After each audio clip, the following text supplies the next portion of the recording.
जो वजीर आजम पाकिस्तान के लोगों का नहीं हुआ, वो गजा के लोगों के मरने पर टिस्वे बहा रहा है, मगरमच्छ के आंसू बहा रहा है। यहाँ पर फौज खड़ी हुई आके गजा के पास, रॉकेट्स की बारिश हो रही है इसराइल की तरफ से, और उधर से हमास वाले भी रॉकेट फेंक रहे हैं। फलस्तीन का तो इशू बिल्कुल भूल के दुनिया बैठी। मैं हूं वजीर आजम पाकिस्तान और मैं गजा के, ओ भाई वो अपने लोगों का नहीं हुआ तो 100 आदमी का तैयारा गिर गया, फिर बोलूंगा नथिया गली गया था हनीमून मनाने के लिए, इस मर्तबा आवाम से घर में रहने की अपील करके फिर जा रहा है नथिया गली मनाने के लिए। जो वजीर आजम पाकिस्तान के लोगों का नहीं हुआ, वो गजा के लोगों के मरने पर टिस्वे बहा रहा है, मगरमच्छ के आंसू बहा रहा है। दरोग गोई का सबसे बड़ा मुजस्सम शाहकार जिसको कहते हैं, दफा करो इस आदमी को, दफा करो इस आदमी को। आगे बढ़ते हैं। गजा में इसराइली जाहिरियत है, आज भी वहाँ पे यानी कल रात से लेके आज भी जो है वो मज़ीद तेज़ी आ गई। काहिरा में कोशिश हो रही है खामोशी के साथ, इसराइल के भी कुछ ऑफिसर्स मौजूद हैं और कुछ गालिबन गजा से भी लोग मौजूद हैं, और पूरी कोशिश हो रही है कि वो सीज़ फायर हो जाए, लेकिन इतनी जल्दी सीज़ फायर होता मुझे नज़र नहीं आ रहा। अल्लाह करे कि हो जाए, लेकिन अमूमन होता नहीं है। एक बात, कैजुअल्टी क्या हुआ इसमें? कैजुअल्टी इसमें हो गया वो जो अब्राहम अकॉर्ड्स थे, वो अब्राहम अकॉर्ड्स जो कि चंद मुस्लिम ममालिक ने किए थे ट्रम्प दौर में इसराइल के साथ, और अपने अवाम को उन्होंने बताया था कि बड़ी सरमायाकारी आएगी, यहाँ पे बड़ा जो है वो सियाहत बढ़ेगी, जदीद टेक्नोलॉजी आ जाएगी, हथियार आ जाएंगे। अब वो जो ममालिक हैं, और कुछ ममालिक कोशिश कर रहे थे, ठीक है, कुछ ममालिक कोशिश कर रहे थे, उनके कोई मुशीर एक आध चक्कर भी लगा के आ गए थे खामोशी के साथ इस दौरान। शुक्र है कि वो मामला आगे नहीं बढ़ा, वरना उन मुल्कों को भी बड़ी हजीमत का सामना करना पड़ता जी। तो वो अब 24 घंटे मजबूर हैं ये दिखाने पे अपने अवाम को, उनके टीवी स्क्रीन्स और उनका सोशल मीडिया, कि गजा में और मगरबी किनारे पे क्या हो रहा है।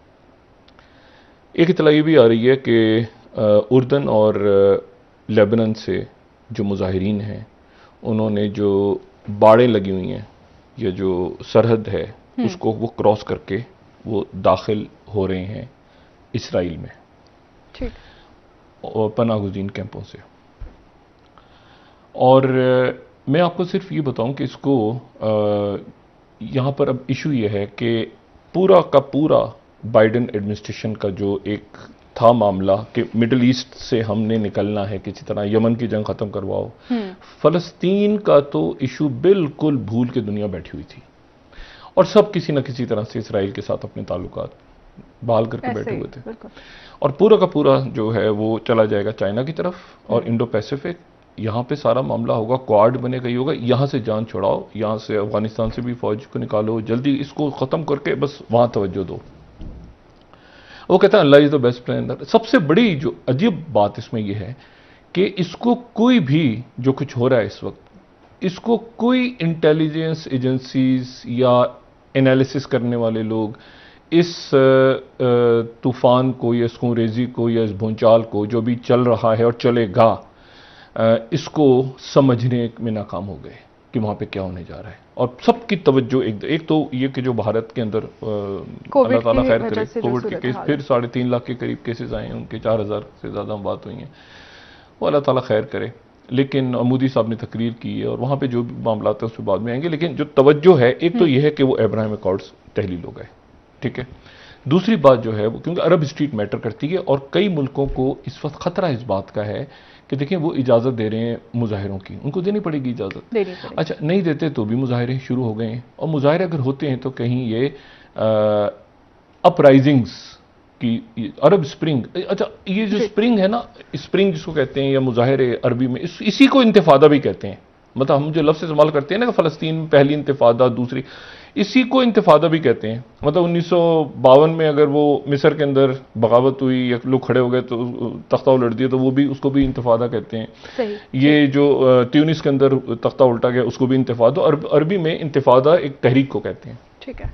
अच्छा, अब ये कि यहाँ पर फौज खड़ी हुई आके गजा के पास, और इन्होंने कल रात को ये ट्वीट किया उनकी आर्मी ने कि टैंक दाखिल हो गए हैं, फिर उसका कि नहीं दाखिल नहीं हुए, लेकिन फ़ज़ाई बमबारी जारी है। यूनाइटेड नेशंस सिक्योरिटी काउंसिल का जो इजलास आज होना था, जो चाइना की रिक्वेस्ट पे था और साथ नॉर्वे की रिक्वेस्ट पे भी, जो कि गैर मुस्तकिल उनके नुमाइंदे हैं सिक्योरिटी काउंसिल में, वो उन्होंने, अमेरिका ने कहा कि इसको आज नहीं करना और इसको करना है इतवार के दिन।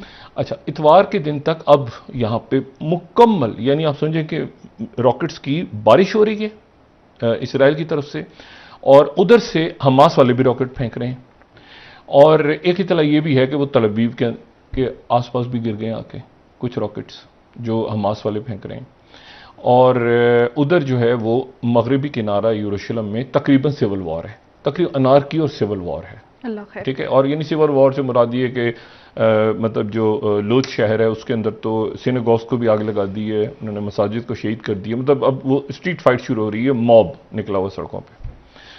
अच्छा, इसमें मैं सिर्फ ये बताऊं कि देखें, ये इस तरह जंग ख़त्म नहीं होती। ये जो जंग है, ये गज़ा, और गज़ा जो है ना, गज़ा को फिर मैं वही थोड़ी सी बात, अगर वक्त हो तो इस पर बात करके मैं क्यों कह रहा हूँ और इसका पाकिस्तान पे क्या असर होने जा रहा है। देखिए, अफगानिस्तान से उन्होंने आज ऐलान किया कि कंधार से फौजों का इनखला हो गया है मुकम्मल, लेकिन साथ ही ये इतला आई कि वहाँ पे काबुल में मस्जिद के अंदर धमाका हुआ, उसमें इमाम मस्जिद समेत 12 शहादतें हो गई। अच्छा, तो वहाँ पे वायलेंस भी बढ़ रहा है साथ ही जो है वो एकदम से ये मशरिक वस्ता, ये जब आप स्टार्ट करते हैं ना इस्लामी अपराइजिंग इस्लामी ममालिक में, तो ये फिर चाइना, ये पूरा बांग्लादेश, इंडोनेशिया, ये पूरी की पूरी हर तरफ ये फैल जाता है मामला।